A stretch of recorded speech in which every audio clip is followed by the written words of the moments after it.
Buenas tardes. Quiero agradecer la invitación que me hicieran los organizadores del evento. Quiero agradecer especialmente a la Universidad de Carabobo, al vicerrectorado, por darnos la oportunidad de expresar nuestras opiniones sobre la reciente y muy puntual reforma de la Ley de Registro Público y del Notariado. Hablo de que fue puntual porque solo la reforma tuvo que ver con la base de cálculo de las nuevas tasas. Es importante reiterar que el derecho registral y notarial es una rama autónoma del derecho, que navega desde el derecho público al derecho privado y que por lo tanto sus instituciones son muy particulares y deben ser tomadas en consideración cuando se plantee reformar una ley tan importante que afecta directamente el patrimonio o la riqueza de los venezolanos. En este caso, para demostrar nuestro punto y nuestra inconformidad con la reforma, recurriremos al derecho comparado. He tomado, de entre los países de habla hispana, el caso de España, Costa Rica y Colombia, para demostrar cómo se realiza una reforma, o cómo se establece, o cómo se actualizan los aranceles del servicio registral y notarial, y ver lo que ocurrió en Venezuela con esta reciente reforma y con las providencias del jueves pasado. Veamos el caso colombiano. En el caso colombiano existe una superintendencia de registro y notarías que a fin de año y anualmente hace una revisión de sus aranceles y para actualizarlos toma en cuenta el IPC, el índice de precios a consumidor de fin de año. De tal manera que el pueblo colombiano conoce con certeza cuál fue el procedimiento y qué se hizo, cómo la base de cálculo necesaria para determinar el monto de estos aranceles. Es decir, hay seguridad jurídica y hay legalidad. En el caso costarricense, debo señalar que soy fanática del sistema registral y notarial costarricense porque ellos tienen un llamado registro nacional. Este registro nacional cuenta con varios auxilios al momento de determinar el monto de los aranceles. Primero cuenta con un registro único de valores de bienes inmuebles, que cuenta también con acceso y toma en consideración el registro de valores de la Dirección de Tributación Directa, es decir, que anualmente ellos toman también en consideración una serie de factores, como el caso de lo que se les va a pagar por servicios a los notarios, que se revisa también cada 2 años y que toma en cuenta el índice de precios al consumidor. Realmente tienen un procedimiento legalmente establecido y que es transparente. Debo decir que soy fanática porque es un servicio al cual se accede desde cualquier lugar del mundo, desde vía telemática, y que cuenta con unos chats donde el servicio es inmediato. Yo misma hice algunas consultas y la respuesta no la tuve más allá de 2 minutos después de ello. En algún momento haremos un foro sobre la importancia de reformar nuestra ley y acercarla un poquito más a todo lo que tiene que ver con la digitalización de los servicios. En el caso de España existe una ley de tasas y precios públicos. El establecimiento de los aranceles se hace tomando en cuenta una memoria económica y financiera que estudia la realidad la realidad de España, la realidad de sus salarios mínimos, la realidad de la prestación del servicio. Es decir, toma en cuenta cuánto cuesta el material humano, el material para la prestación del servicio. Es decir, que se puede controlar, se conoce el procedimiento. Esto lo digo porque vamos a ver lo que pasó en Venezuela. En Venezuela, cuando se hace la reciente reforma, se señala que se le otorga competencia al director o directora nacional del SAREP, como servicio autónomo para la fijación de las tasas. Al momento de dictar los considerandos, la semana pasada, en nos encontramos con que el funcionario en la providencia señala lo siguiente, como un considerante, que es necesario fijar el factor aplicable a los conceptos por prestación de servicios realizado por los registros públicos, usando como unidad de cuenta el petro, vista la caducidad de la unidad tributaria, la cual se encuentra desfasada de la dinámica propia de nuestra economía. Este es el considerando central del por qué se ancló al petro y no a la unidad tributaria el cálculo de las tasas. Sobre este considerando voy a hacer también mis considerandos. El primero de ellos es, ¿qué significa eso de la caducidad de la unidad tributaria? Es decir, el funcionario considera que ha caducado, es decir, que ha desaparecido, lo cual es incorrecto. ¿Por qué? Porque nuestras leyes tributarias, aún vigentes, sin reforma, mantienen a la unidad tributaria como la fórmula utilizada para actualizar nuestros tributos. Esto es bien importante porque esto es de reserva legal.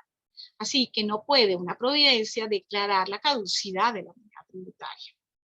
Por el otro lado, señala que la unidad tributaria está desfasada de la dinámica propia de nuestra economía, lo que contradice la afirmación anterior. Si había caducado, no puede estar desfasada. Pero lo importante de esto es que no existe en todas las 4 providencias un procedimiento que nos diga cómo arribó el servicio, la directora, para el establecimiento, qué procedimiento utilizó, cuál memoria económica, financiera. Es decir, que estaríamos en presencia posiblemente de una vía de hecho que haría nulas las 4 providencias. En todo caso, el tema de haberlo anclado al petro tiene también una consideración muy importante. Como el petro está anclado al valor del precio del barril, cualquier fluctuación en el precio del hidrocarburo a nivel internacional afectaría directamente la prestación del servicio. Bien al descenso, lo cual dudo que ocurra, o bien al alza, como ha ocurrido recientemente por las tensiones internacionales que es ampliamente conocida por todos nosotros. Vale señalar que la ley de timbre fiscal, por ejemplo, aún mantiene la unidad tributaria, y esta ley está vigente, como para el cálculo de los timbres fiscales. Esto es importante para reiterar lo que vengo afirmando, y es que la unidad tributaria está vigente y no ha caducado como impropiamente se dijo en la providencia. Vamos a observar algo muy interesante. Vamos a ver qué ocurre y cuál fue el impacto económico de esta reforma puntual sobre los aranceles en el caso venezolano. Para lo cual vamos a recurrir a este cuadro tomando en cuenta el derecho comparado. Así vemos, por ejemplo, que en el caso de Costa Rica, cuya moneda es el colón, vemos que un poder puede costar entre 250 y más o menos 270 colonos, es decir, 0,39 de dólar. Los costarricenses tienen una tabla para determinar cuál es el salario. Nosotros decidimos tomar el salario de los trabajadores no capacitados, que observemos es de 317.916 colonos, algo así como $500. Por lo tanto, si otorgan un poder especial para un juicio, el impacto sobre su sueldo es de apenas 0,078%. En el caso español, un poder para pleitos, como se le dice en España, va entre 25 y 50 euros, dependiendo también de la cantidad de folios, la extensión del mismo. Es decir, algo así como 28 dólares. El salario mínimo español está sobre los 965 dólares, 965 euros, perdón, un poquito más de 1.090 dólares, y el otorgamiento de un poder no superará nunca el 2,19% aproximadamente del salario mínimo.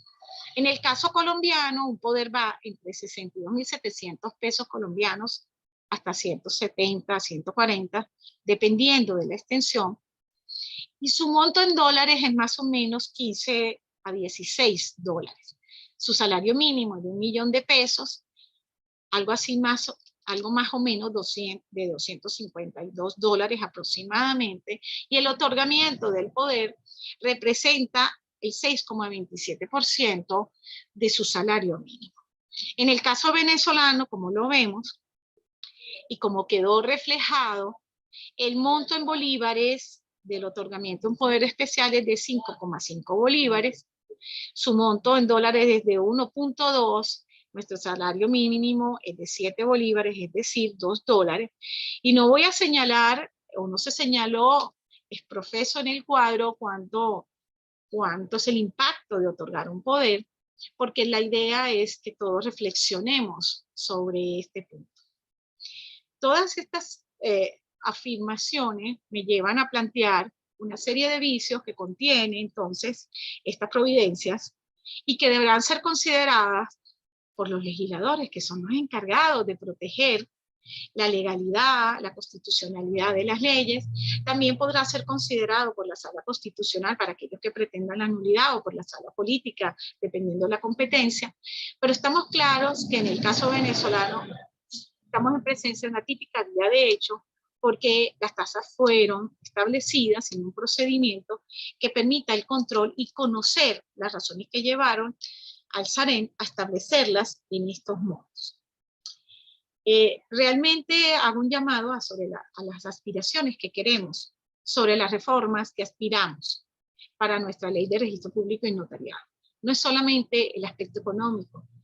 Estamos esperanzados en una reforma que lleve al siglo XXI a nuestro sistema, que mejore los sitios donde se presta este servicio público, porque no olvidemos que es un servicio público, que el costo actual no refleja realmente un mejoramiento en instalaciones, conservación de los documentos, y que definitivamente sigue habiendo o existiendo en la vigente ley de registro notariado